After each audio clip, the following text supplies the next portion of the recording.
శ్రీ సత్యసాయి జిల్లా కాదరి నియోజకవర్గం కాదరి మాజీ municipal chairman NM Muzaffar Ali అనారోగ్యంతో మృతి చెందారు.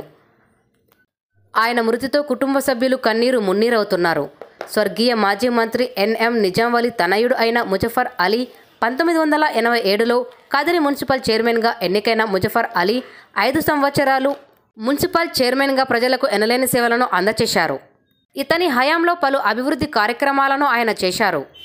ముజఫర్ అలీ లేని లోటు తీరనిదని, ఆయన ఎక్కడున్నా ఆయన ఆత్మకు శాంతి చేకూరాలని కుటుంబ సభ్యులు, బంధుమిత్రులు, ప్రజలు, అభిమానులు తదితరులు దేవుణ్ణి ప్రార్థిస్తున్నారు.